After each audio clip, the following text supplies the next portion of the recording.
And Matthew 5:8 오늘 말씀은 마태복음 5장 8절입니다. says, "Blessed are the pure in heart, for they shall see God." 마음이 청결한 자는 복이 있나니 저희가 하나님을 볼 것이며.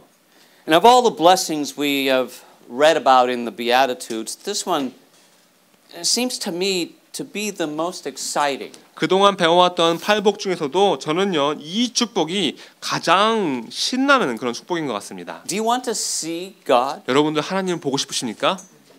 You know, if you think upon the many beautiful things in the world, you know, no matter what you consider beautiful, it cannot possibly compare to the beauty of beholding God Himself. 이 세상에 많은 아름다운 것들 생각해 보시면서 여러분 생각에 아름다운 것들이 무엇이든 간에 감히 하나님을 볼 때의 아름다움과는 절대 비교할 수 없는 것이죠. He is a God of beauty and glory. 하나님은 아름다움과 영광의 하나님이시기 때문입니다.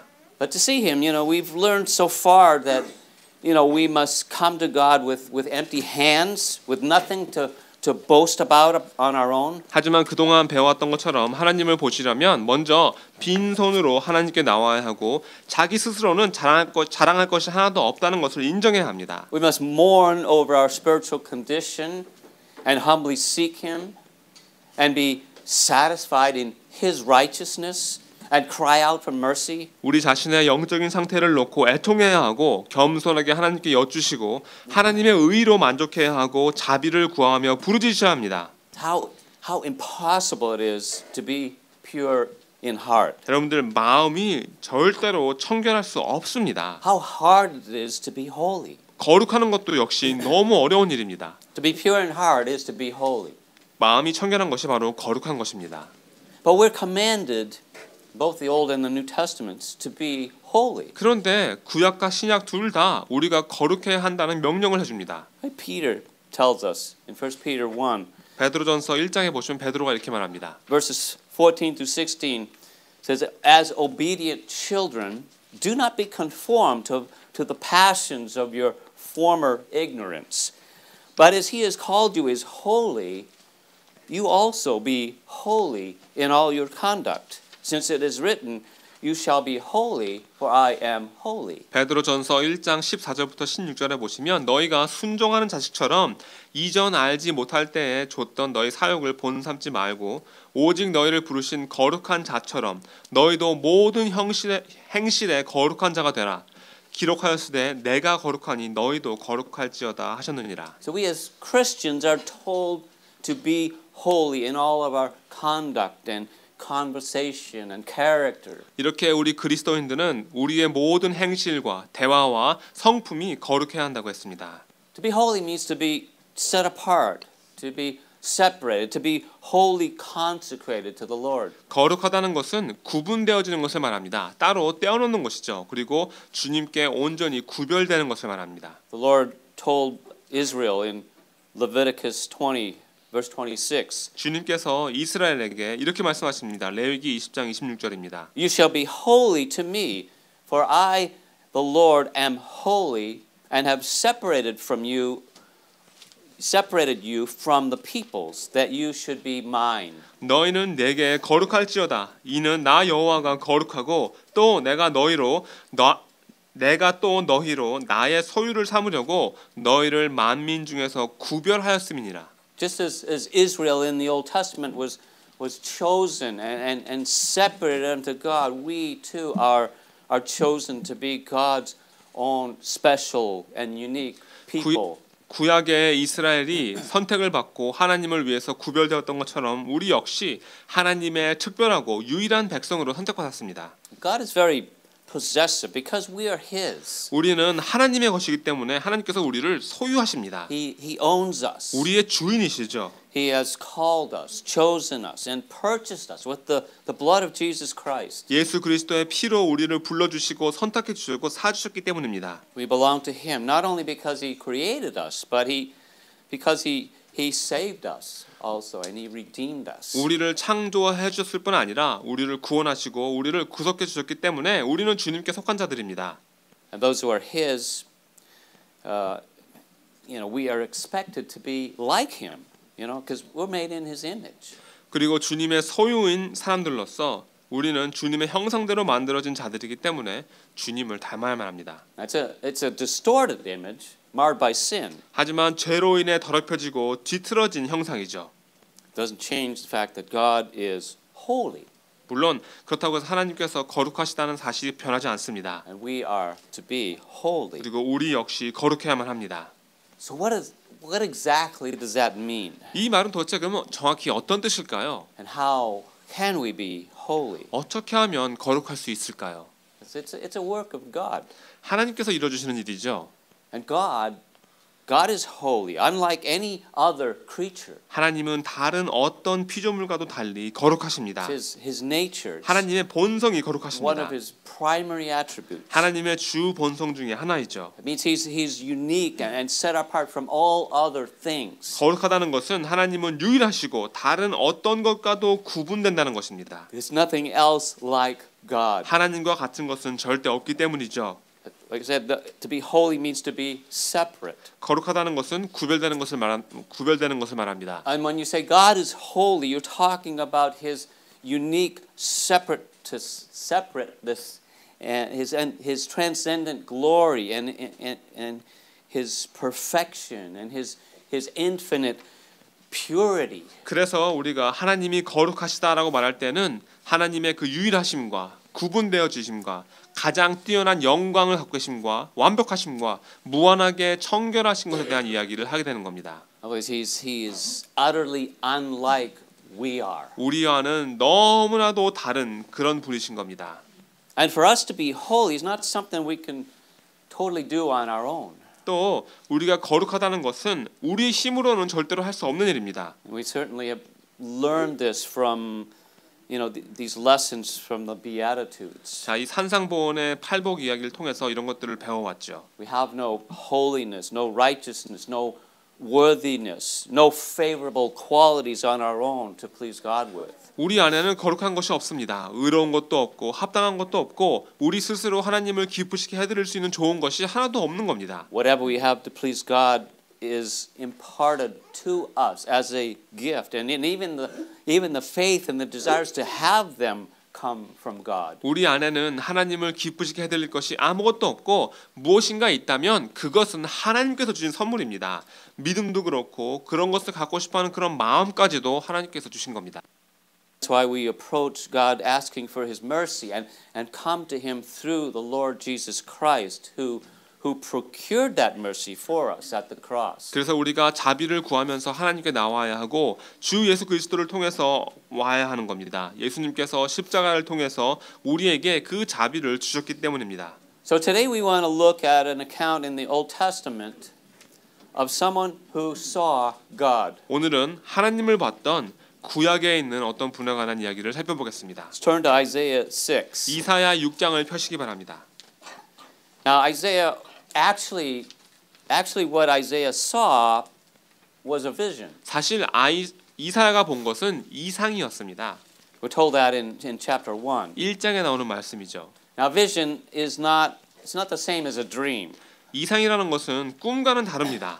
A vision's not a hallucination or a fantasy or something from one's own imagination. 또 이상이라는 것은 환각도 아니고 환상도 아니고 또 우리의 상상이 만들어낸 것도 아닙니다. It's a spiritual reality that's outside of time and space. Something supernaturally made visible by God. 이상이라는 것은 시간과 공간을 뛰어넘어 하나님께서 초자연적으로 보여주시는 영적인 현실입니다.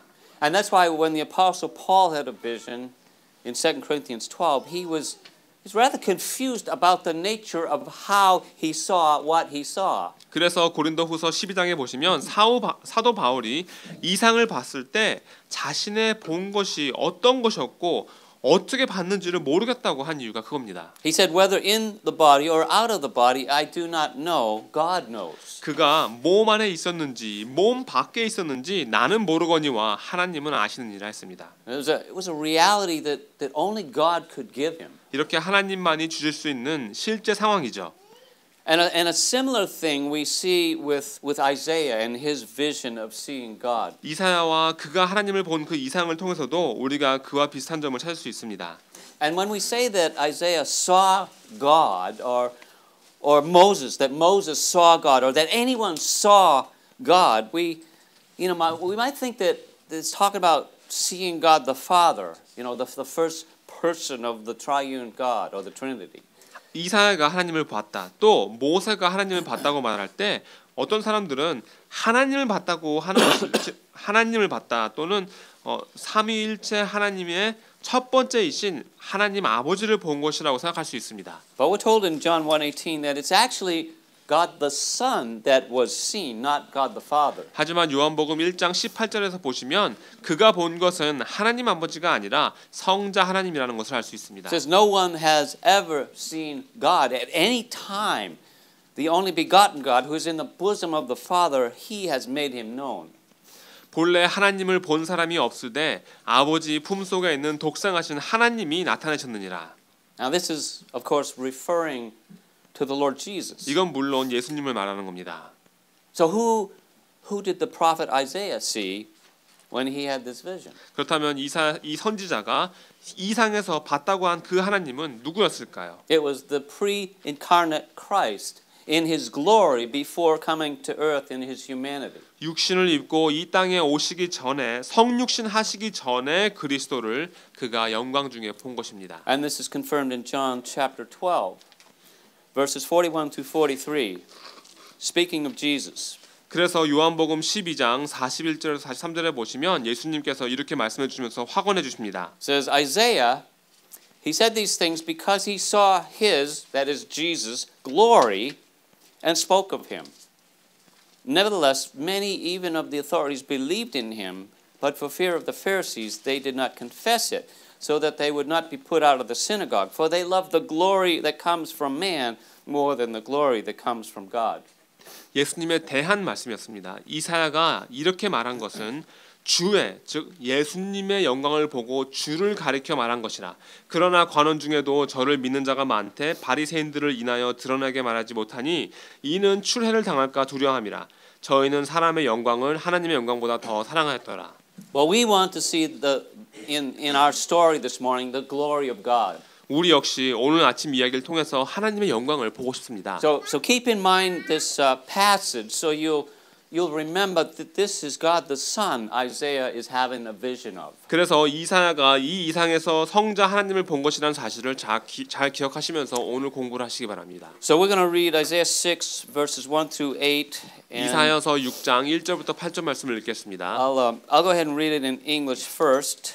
제가 영어로 먼저 읽겠습니다. Said in the year that King Uzziah died, I saw the Lord sitting upon a throne, high and lifted up, and the train of his robe filled the temple. Above him stood the seraphim. Each had 6 wings. 2 covered his face, 2 covered his feet, and with the other 2 he flew. One called to the other and said, Holy, holy, holy is the Lord of hosts. The whole earth is full of his glory. And the foundation of the thresholds shook at the voice of him who called. And the house was filled with smoke. And I said, Woe is me, I am lost. I'm a man of unclean lips, and I dwell in the midst of a people of unclean lips. For my eyes have seen the King, the Lord of hosts. And then one of the seraphim flew to me, having in his hand a burning coal that he had taken with tongs from the altar. And he touched my mouth, and he said, Behold, this has touched your lips. Your guilt is taken away, and your sin atoned for. And I heard the voice of the Lord saying, Whom shall I send, and who will go for us? And then I said, Here am I, send me. 1절입니다. 우시야 왕의 죽던 해에 내가 본즉 주께서 높이 들린 보좌에 앉으셨는데 그 옷자락은 성전에 가득하였고 스랍들은 모셔 섰는데 각기 6날개가 있어 그 둘로는 그 얼굴을 가리었고 그 둘로는 그 발을 가리었고 그 둘로는 날며 서로 창화하여 가로되 거룩하다 거룩하다 거룩하다 만군의 여호와여 그 영광이 온 땅에 충만하도다.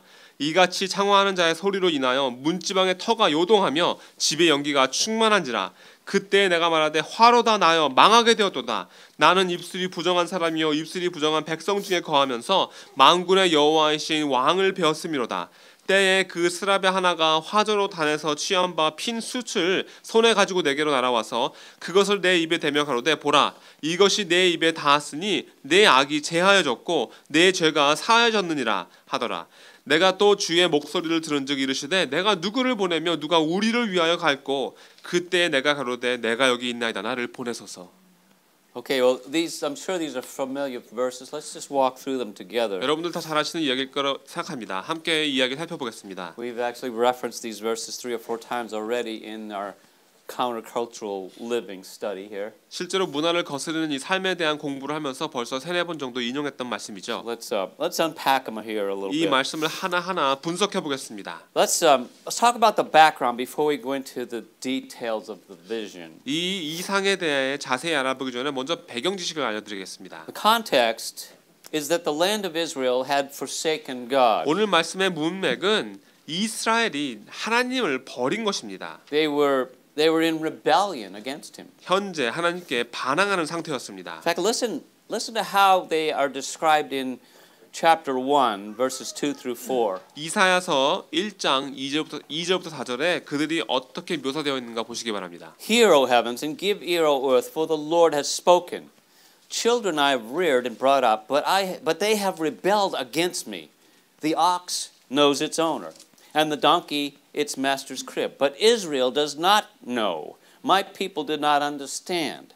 Ah, sinful nation, a people laden with iniquity, offspring of evildoers, children who deal corruptly. They have forsaken the Lord. They have despised the Holy One of Israel. They are utterly estranged. 하늘이여 들으라 땅이여 귀를 기울이라 여호와께서 말씀하시기를 내가 자식을 양육하였거늘 그들이 나를 거역하였도다.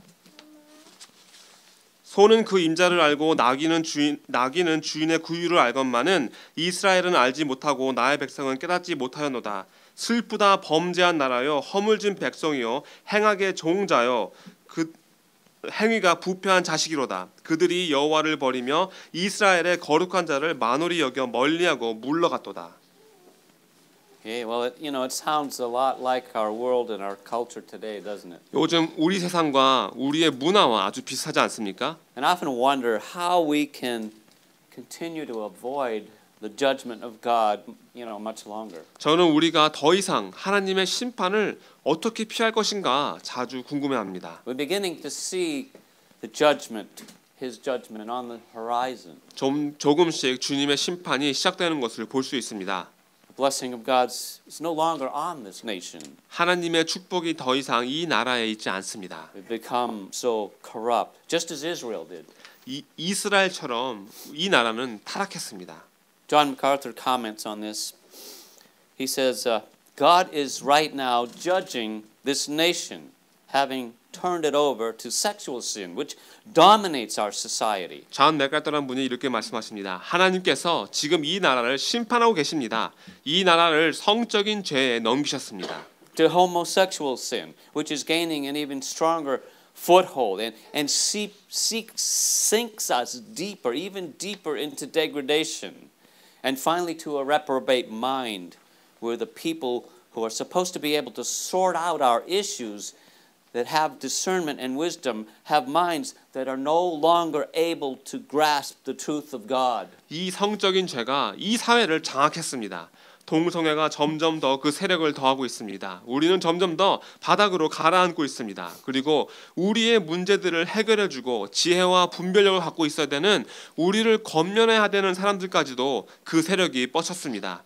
그들은 더 이상 하나님의 진리를 붙들지 않고 있는 겁니다. We're under the judgment as described in Romans chapter 1 for our rejection of the truth. 우리가 진리를 거절했기 때문에 우리는 로마서 1장에 나와 있는 심판을 받고 있는 겁니다. Unquote. So we have a lot in common with Israel at this time. 이사야의 때와 지금 우리 사이에 비슷한 점이 아주 많습니다. Isaiah had some hope at the time that, with King Uzziah reigning over Judah for 52 years. 이사야는 우시야 왕이 52년 동안 유대를 다스릴 때 소망을 갖고 있었습니다. He'd been a good king and he did what was right in the eyes of the Lord and who had followed the ways of 우시아는 주님 보시기에 선한 일을 했던 선한 왕이었습니다. 자기 아버지의 길을 따랐던 것이죠. But something happened.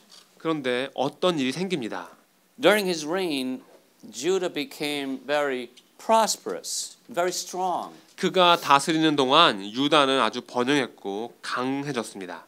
And Uzziah, he had many victories and accomplishments. 우시아는 많은 전쟁에서 승리하고 업적들을 남겼습니다. And it says that, but when he became strong, his heart was so proud that he acted corruptly, and he was unfaithful to the Lord his God, for he entered the temple of the Lord to burn incense on the altar of incense. 저가 강성하여짐에 그 마음이 교만하여 악을 행하여 그 하나님 여호와께 범죄하되 곧 여호와의 전에 들어가서 향단에 분향하려 한지라. So what did he do wrong here? 여기서 뭘 잘못한 겁니까? Deborah? He entered into the place he wasn't worthy to go to. Yeah. 자기가 합당하지 못한 상태에서 성전에 들어가려고 했던 겁니다. He kind of overemphasized his authority and overstepped his boundaries, thinking he could just do anything he wanted to do, and even assuming that he could do the job of the priest. 그는 자신의 권세를 너무 크게 생각했고 자기의 선을 넘은 겁니다. 자기가 원하는 것은 다 할 수 있다고 생각했습니다. 그래서 자기가 제사장의 일도 할 수 있다고 한 것이죠. And so as he attempted to burn incense in the temple, God struck him with leprosy on his forehead, and he was rushed out. He had to live in isolation as a leper for the rest of his life. 그래서 그는 성전에 들어가서 향단에 분향하려 했고 하나님은 그의 이마에서부터 그를 문둥병으로 치십니다. 왕은 당장 성전에서 쫓겨났고 죽기까지 문둥병자로 격리된 삶을 살게 됩니다. And he's one of many in the Bible who started out well but didn't finish well. 성경에 나와 있는 그 시작은 좋았지만 끝을 제대로 내지 못한 많은 예 중에 한 명이 되었죠. He joined the likes of Moses and Solomon and so many others who fell into this category. 모세나 솔로몬 그 외에 다른 사람들의 부류에 그도 합류하게 됩니다. So now as we approach our text in Isaiah 6, it was in the year that King Uzziah died. 그래서 오늘 이사야 6장 말씀을 보시면 우시아 왕의 죽던 해라고 했습니다. Now remember, Uzziah had set himself to seek God in the days of Zechariah, and who instructed him in the fear of God. And as long as he sought the Lord, God made him to prosper. 하나님의 묵시를 밝히 아는 스가랴에 사는 날에 하나님을 구하였고 저가 여호와를 구할 동안에는 하나님이 형통케 하셨더라 했습니다. But now he was dead. 하지만 그는 죽었습니다. And it would impact Isaiah as he saw God's coming judgment. 그리고 하나님의 심판이 오는 것을 보고서는 이사야는 큰 충격을 받게 됩니다. The death of such a king, particularly this king who had reigned for so long, it was a traumatic event in the ancient world. 이렇게 오랜 시간 동안 나라를 다스렸던 이런 왕이 죽은 것은 그 당시에는 아주 끔찍한 사건이었죠. And this was a serious time because the wicked king of Assyria was set out to rule over the Middle East. 그리고 이 당시는 아주 심각한 때였습니다. 왜냐하면 아수르의 악한 왕이 중동 지역을 다스리려고 시작했던 때이기 때문이다. And Uzziah's death would then mean that having war with Assyria was a great possibility. 우시아 왕의 죽음으로 인해서 유다는 아수르와 전쟁을 해야 하게 된 겁니다. So I want us to look at the things that Isaiah saw in his vision. 자, 지금부터 이사야의 이상을 보시면서 모든 것들을 살펴보겠습니다. It's actually 7 things that he sees. 사실 이사야가 본 것은 모두 7가지입니다. And what Isaiah saw can help us to put into perspective all the events that occur in our own life when the world around us is so corrupt, when the sin inside us is so evident and when the task before us is so impossible. 또 이사야가 본 것들을 통해서 우리 안에 있는 죄가 너무 확연하게 드러나 보여지고 우리 앞에 놓여 있는 일들은 불가능하고 우리 주위의 타락한 세상 속에서 우리 삶 속에 일어나는 일들을 우리가 올바른 관점으로 볼 수 있게 될 겁니다. So what was first? What's the first thing he saw? 자, 이사야가 제일 처음 본 것은 무엇이었습니까?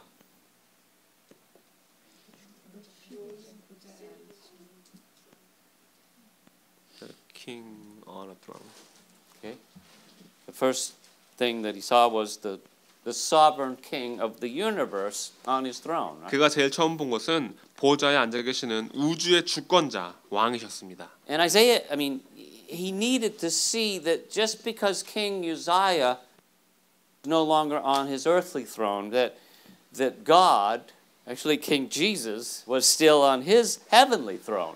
우시아 왕은 더 이상 이 땅의 보좌 위에 앉아 있지 않았지만 하나님이 예수 그리스도 왕이신 예수 그리스도가 여전히 하늘나라의 보좌에 앉아 계시다는 것을 이사야가 봐야만 했던 겁니다. In the year King Uzziah died, I saw the Lord sitting upon a throne, high and lifted up, and the train of his robe filled the temple. 우시아 왕의 죽던 해에 내가 본즉 주께서 높이 들린 보좌에 앉으셨는데 그 옷자락은 성전에 가득하였고. What do you think the picture is here as Isaiah he views this scene? 이사야가 보고 있는 이 장면의 지금 의미는 무엇입니까? What does he realize? 이사야가 지금 무엇을 깨달은 겁니까?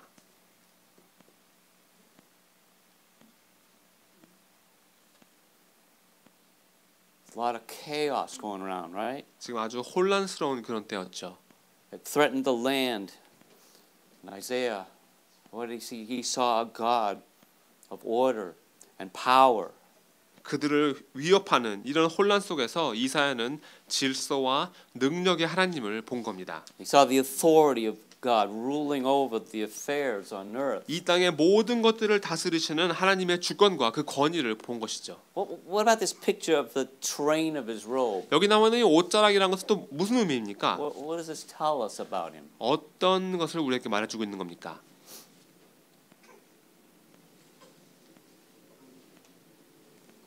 Authority? Authority? Yeah. A lot of authority. Power. 능력이요. We know that in the Old Testament times, when a king defeated their enemy, they would walk through the battleground and they take the spoils. 자, 구약 시대에는 어떤 왕이 자신의 대적을 물리쳤을 때 전쟁터를 지나면서 전리품들을 다 차지했습니다. But the greatest recognition of victory was when the king would have a piece of the defeated king's robe cut off and then sewn onto the end of his own robe. 하지만 그보다 더 큰 가장 큰 승표는 승리한 왕이 패배한 왕의 옷자락을 잘라서 자신의 옷자락에 붙이는 겁니다. For a king, in Old Testament times, the length of his robe was a sign of his power and his greatness. 그렇기 때문에 구약 시대의 왕의 옷자락의 길이가 길면 길수록 그의 능력과 위대함이 크다는 증표였던 겁니다. And the longer his robe was meant the more victories he had won and the more kings he had defeated. 그래서 옷자락이 길면 길수록 더 많은 승리를 한 것이고 더 많은 왕들을 이겼다는 뜻인 거죠. Deborah knew that. She's smiling. How long was the train of his robe? 그렇다면 하나님의 옷자락은 얼마나 길었습니까? Pretty long, is it? 성전을 가득 채웠던 거죠. Yeah, 아주 filled 길었던 the 거죠. whole temple. Yeah. What do you think that means? 그 말은 어떤 의미입니까? Greatness. Yeah, I mean he has power over all. 하나님이 만유 위에 권세를 갖고 계신 것이죠. Unlimited power, unchallenged power. 무한한 능력과 아무도 넘볼 수 없는 능력을 갖고 계신 겁니다. So why is this important? 그게 왜 중요한 걸까요? I mean, why is it important to have a high view of God? 하나님을 이렇게 높이 바라보는 것이 왜 중요합니까?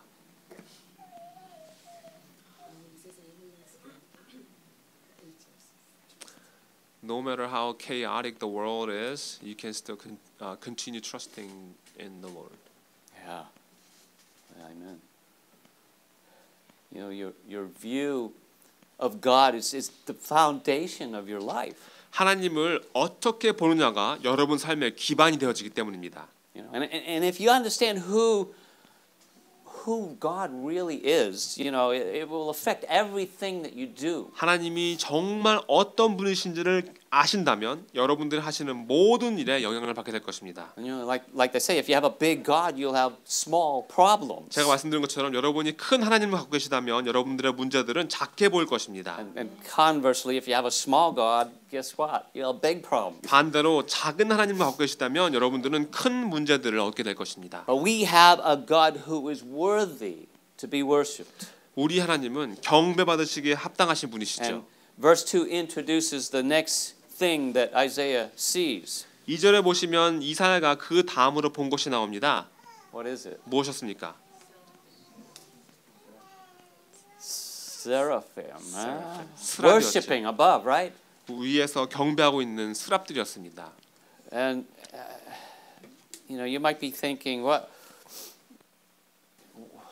in the world is a seraphim? 도대체 이 스랍이 무엇인가 하고 여러분들이 궁금하실 수 있겠죠. Actually, seraphim is plural for seraph. 영어로 보시면 이 스랍이라고 했지만 그 스랍은 복수입니다. And, you know, we don't know how many there were, but there were more than one. 그곳에 몇이나 있었는지 모르겠지만 하나 이상 있었죠. That word seraphim, it transliterates the Hebrew plural noun seraphs, which literally means fiery or burning ones. 또 이 스랍이라는 단어는 히브리어로도 복수 명사이고 그 뜻은 불의 또는 불의 또는 불타는 존재입니다. That word seraph is used elsewhere in the Old Testament to describe serpents, fiery serpents. You know, like those that the Lord sent to bite the Israelites for them not trusting Him, right, in Numbers 21. 구약에서 이 단어가 사용되어지는 곳이 또 하나 있는데요. 바로 불뱀입니다. 민수기 21장에서 이스라엘 백성들이 하나님을 신뢰하지 않았을 때 하나님께서 이 불뱀들을 보내서 물게 했었죠. And so this idea of serpents as burning ones is possibly due to that, you know, that sensation of burning like fire from their poisonous venom when they bite you. 이 뱀들을 불뱀이라고 이 불타는 존재라고 표현한 것은 어쩌면 이 뱀에게 물렸을 때 그 독 때문에 그 느낌이 불타는 것처럼 느껴서일 수도 있었겠죠.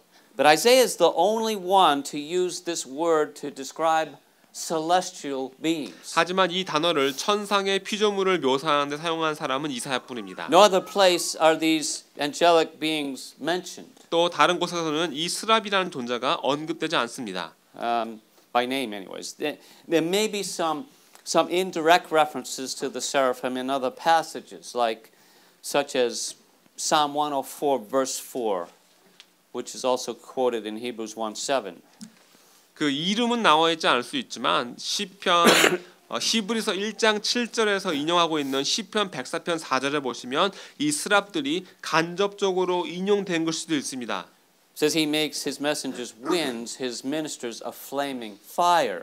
여기 보시면 그는 그의 천사들을 바람으로 그의 사역자들을 불꽃으로 삼으시느니라 하였으되. And it's even been speculated that Satan was a seraph because he was described as a serpent. 또 사탄을 뱀으로 묘사하기도 했기 때문에 사탄이 스랍이었을 수도 있다라는 의견도 있습니다. But all we know about them is that they're kind of guardians over God's holiness, and they proclaim the holiness and the glory of God. 우리가 이 스랍에 대해서 아는 것은 이들은 하나님의 거룩하심을 수호하고 하나님의 거룩하심과 영광을 선포하는 천사라는 겁니다. So how are they described? 근데 이 생물들이 어떤 식으로 묘사되어 있습니까? What they look like?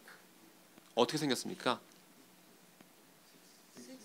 Six wings. 날개가 Man. 6개라고 했죠. Why 6 wings? 왜 6개입니까? Why not 2 or 8 or 12 or you know? What can we assume about them from the description given to us regarding their face, their feet, and the flight of these creatures? 얼굴과 발과 하늘을 날았다는 점을 생각하시면서 이 생물의 의미가 무엇인지 그 날개의 의미가 무엇인지 생각해 보시기 바랍니다. Oh, and you guys know the answer. Well, the seraphim was 2 wings to fly, so then his feet and head was covered, and the idea maybe is coverings for his other parts. Okay. So, what do the covering of his face? What would that represent? 그렇다면 얼굴을 날개로 가렸다는 것은 무슨 의미일까요?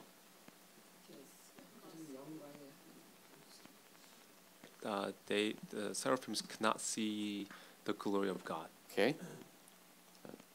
So maybe fear and reverence. 어떤 경외함 그런 의미를 가지고 있겠죠. What about how they cover their feet? 그렇다면 발을 가린 것은 어떻습니까?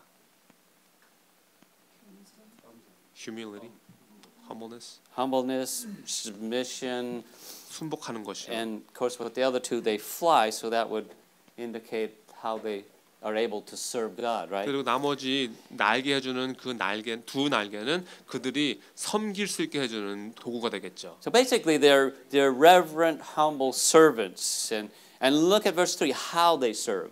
그래서 그들은 말하자면 경외하는 겸손한 종들인 겁니다. 3절에 보시면 그들이 어떻게 섬기는지 나옵니다. One called to another said, "Holy, holy, holy is the Lord of hosts.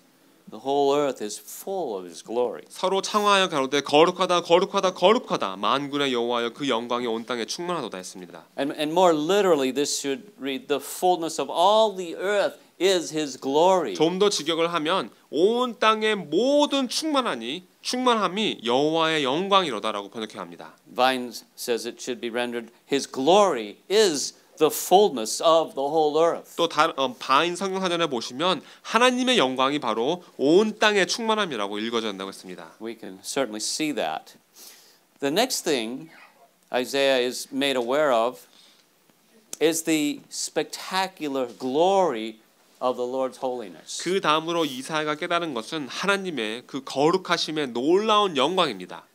Now John Piper says the glory of the Lord is the manifestation of his holiness. 존 파이퍼가 이렇게 말했습니다. 주님의 거룩함이 드러나 보여주는 것이 바로 주님의 영광이라고 했습니다. First, the foundational idea of the Hebrew word for glory is weight or heaviness. 먼저 히브리 말에서 영광이라는 단어는 기본적으로 무게 또는 무겁다라는 개념을 가지고 있습니다. So, secondly, God's importance, his authority and value is wrapped up in this word. 두 번째로 하나님의 그 중요함과 권위와 가치가 이 단어에 다 포함되어 있는 것입니다. Basically, it means that because of his glory, compared to anything else, nothing but God matters.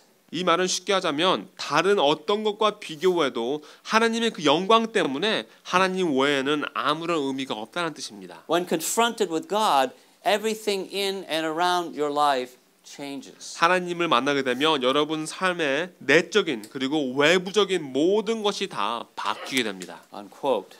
So Scripture allows us to see through the limitations of our human vision and opens us up to the unseen glory of God that surrounds us on every side.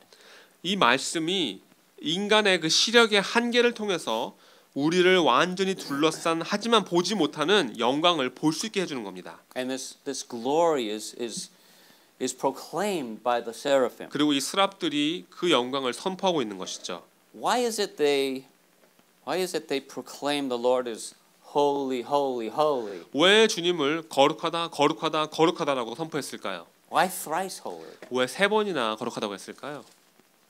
Why not 4 times? Why not once? Trinity. Isn't that the max? Think you can say the maximum?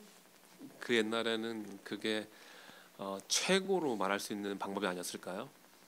Well, it has to do with the number 3, which stands for that which is complete and entire. 자, 이 3이라는 숫자와 관련되는 것인데요. 3은 온전함과 전체라는 것을 포함합니다. All things that are especially complete are stamped with this number.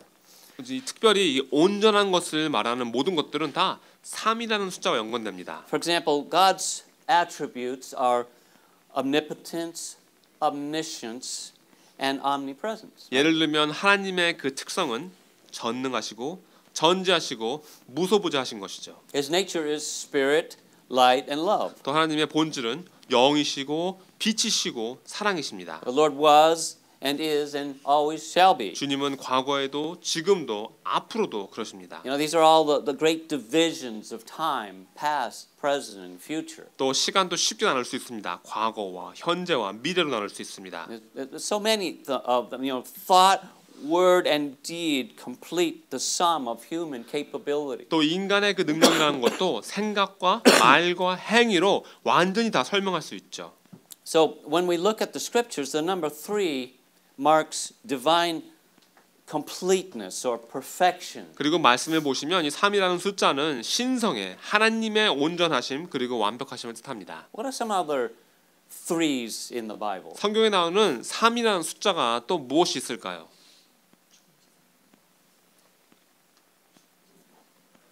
The 3 days after that, after that 3 days buried. Oh, Jesus, yeah.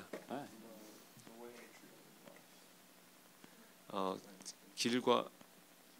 길이요 진리요 생명이요. Any others? One more maybe. 3 wise men. Hey, yeah, sure. 세 명의 현자요. Were there really only 3 though? I don't know. Oh, that's true. 정말 But, 세 명이었을까요? Yeah, well, you got the threefold gifts of grace. You know, faith, hope, and love. 은혜라는 선물도 세 가지 명목을 가지고 있죠. 믿음과 소망과 사랑입니다. Got the 3 temptations. You remember what those are? 또 세 가지 유혹이 있죠. 무엇입니까? Lust of the flesh, the lust of the eyes, and the pride of life. 육신의 정욕과 안목의 정욕과 그리고 이생의 자랑이죠. You know, there's so many of them in the Bible. 성경에는 이 3이라는 숫자가 아주 많이 나옵니다. But as Kay said, this set emphasizes the very triune nature of God as Father, Son, and Holy Spirit. 하지만 오늘 말씀에 나와 있는 이 3이라는 숫자는 성부, 성자, 성령 하나님의 삼위일체심을 강조해 주는 것입니다. All 3 are holy. 세 분 모두 다 거룩하신 거죠. And as Isaiah is made aware of the spectacular glory of God's holiness, it's powerfully revealed to him in verse 4.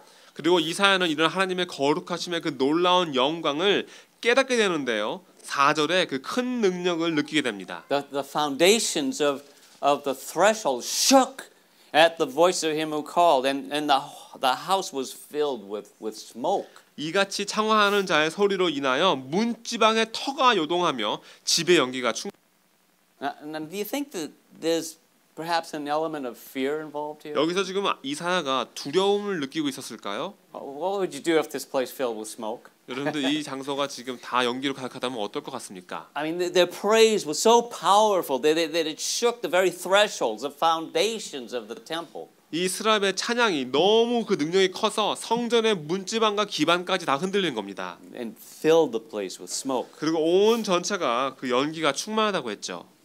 What do you think that indicated? 그게 무슨 의미입니까? 연기요. You know, smoke can be a sign of the presence of God, but you know, more often it indicates His anger or His judgment. 이 연기라는 것은 하나님의 임재하심을 나타내기도 하지만 그보다는 하나님의 진노하심과 심판을 나타낼 때가 더 많습니다. And it so affected Isaiah that he probably shook too, you know, for fear. 그렇기 때문에 이사야는 정말 너무 무서워서 두려움에 그도 떨고 있을 수도 있습니다. He was on shaky terms there. Listen to how he responds in verse 5. 5절에서 그가 어떻게 반응하나 보시기 바랍니다. Woe! Woe is me! For I'm lost. I'm a man of unclean lips, and I dwell in the midst of a people of unclean lips. For my eyes have seen the King, the Lord of hosts. 화로다 나여 망하게 되었구나. 나는 입술이 부정한 사람이요 입술이 부정한 백성 중에 거하면서 만군의 여호와신 왕을 배웠음이로다. What's the next thing Isaiah is made aware of? 여기서 지금 이사야가 무엇을 깨달은 겁니까? Yeah. 자신의 his own uncleanness. Yeah, the state of his own sinful heart, right? 자신의 그 죄로 가득한 마음의 상태를 보게 된 것이죠. I'm undone. 나는 망하게 되었도다. Was this an appropriate reaction? 이거 아주 합당한 그런 반응입니까? Yeah, I would say. Why? 왜 그렇죠? 맞습니다. 왜 그렇죠? Because he's a sinner. Yeah, He's unholy and he's in the presence of a holy God. 이사야는 거룩하지 않은데 거룩하신 하나님의 임재하심 앞에 그가 서 있기 때문이죠. He's undone. 망하게 된 You 겁니다. know? It literally means that he was disintegrating, coming from the verb that describes doom. 이 말은요. 말 그대로 분해되어 없어지다라는 뜻입니다. 파멸을 모사하는 동사가 그 어원이기 때문입니다. I'm lost, ruined, defiled, perishing. I'm destroyed. I'm wiping out, falling apart, going to pieces. I'm doomed. 나는 잃었다, 망했다, 부정하게 되었다, 사라지고 있다, 파괴되었다, 분해되고 쪼개지고 있다. 나는 파멸하고 있다라고 말을 한 겁니다. This was a moment of fear, of failure, a cry of despair as he realizes just how far he is from measuring up to the wholeness and the beauty of God. 하나님의 그 완전하심과 그 아름다우심에 맞추기에는 자신이 얼마나 부족한지를 깨달아서 두려워하고 실패함을 느끼고 절망으로 부르짖는 상황인 겁니다. I think we could say that probably wasn't as good a man in the land as Isaiah was. 아마도 우리는요 그 당시 그 세상에 지금도요 이사야 같이 선한 사람은 아마 없을 거라고 말할 수 있겠죠. I mean, he was about as righteous and as faithful as a man could be. 아마 사람 중에 그는 가장 의로웠고 가장 신실했던 그런 사람일 겁니다. But when he saw the holiness of God, all he could do was pronounce a curse on himself. 하지만 그가 하나님의 영광을 보았을 때 그가 할 수 있는 일은 자신이 망했다고 저주하는 일뿐이었습니다. I mean, he knew what the word woe meant. 이사야는 이 망하다는 단어가 어떤 의미를 가지고 있는지 잘 알고 있죠. It just used it 6 times in the previous chapter. 왜냐하면 이사야 자신이 5장에서 이 단어를 6번이나 사용했기 때문입니다. He knew it meant a curse and a condemnation. 이 단어의 뜻은 저주와 정죄라는 것을 그는 잘 알고 있었습니다. Isaiah 5 verses 20 through 23. He said, "Woe, woe to those who call evil good and good evil, who put darkness for light and light for darkness, who put bitter for sweet and sweet for bitter. Woe to those who are wise in their own eyes and shrewd in their own sight. Woe to those who are heroes at drinking wine and valiant men in mixing strong drink, who acquit the guilty for a bribe and who deprive the innocent of his right." 이사야 5장 20절에서 23절에 보시면 악을 선하다 하며 선을 악하다 하며 흑암으로 광명을 삼으며 광명으로 흑암을 삼으며 쓴 것으로 단 것을 삼으며 단 것으로 쓴 것을 삼는 그들은 화 있을진저, 영어는 순간순간 화라고 했습니다. 스스로 지혜롭다 하며 스스로 명철하다 하는 그들은 화 있을진저, 포도주를 마시기에 용감하며 독주를 빚기에 유력한 그들은 화 있을진저, 그들은 뇌물로 인하여 악인을 의롭다 하고 의인에게서 그 의를 빼앗노다.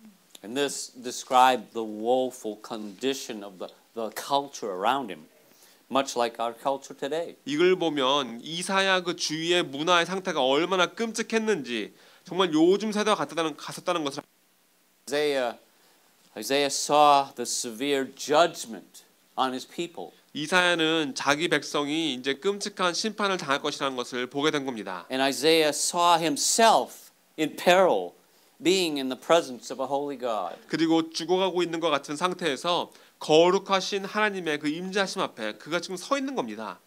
Sadly, nowadays in our culture, we hear more about improving our self-esteem than we do about highly esteeming God.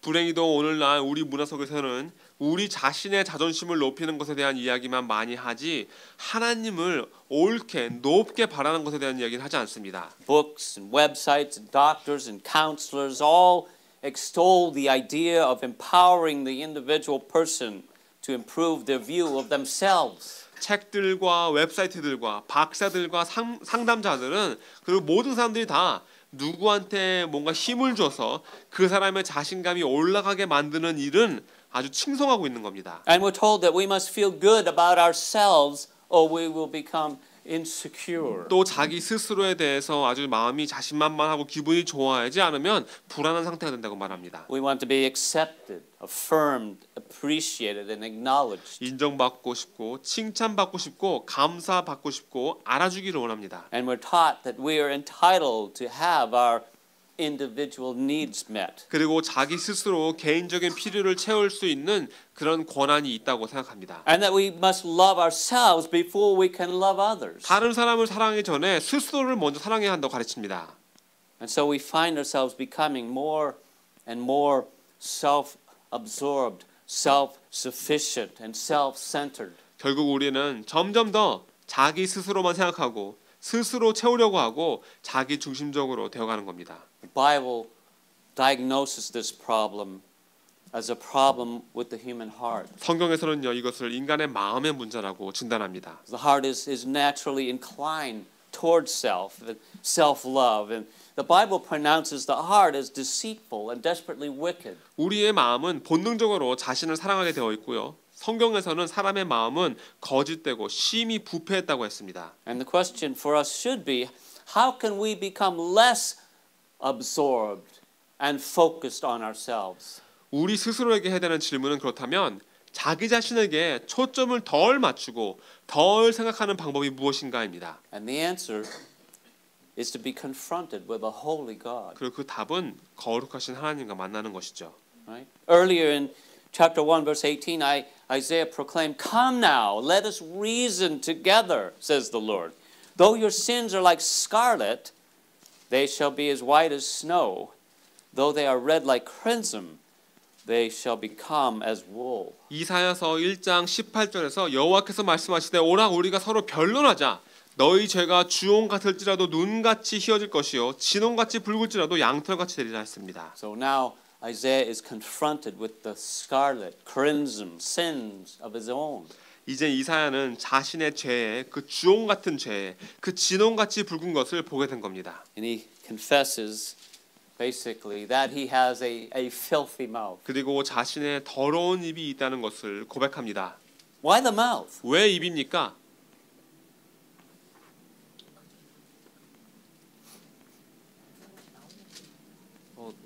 That's where all the best stuff come out. Yeah.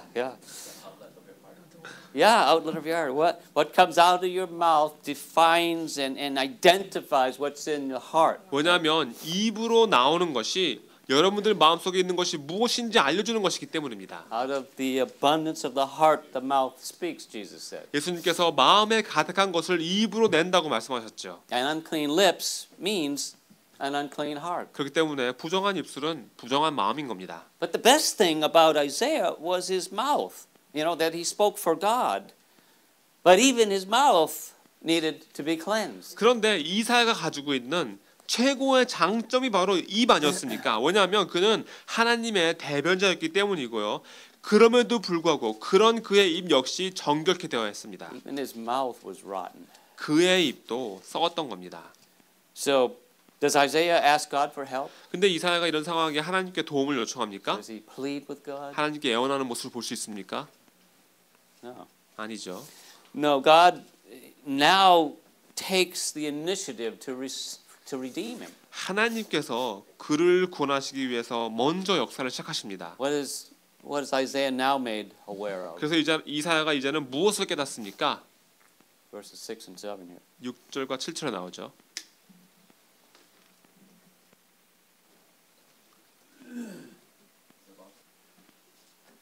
So what is he made aware of from what he does here? 여기서 스랍이 한 일을 통해서 이사야가 어떤 것들을 깨닫게 됩니까? Says one of the servants flew over and had a burning coal. He took from the altar and he touched it to his lips. And what happens?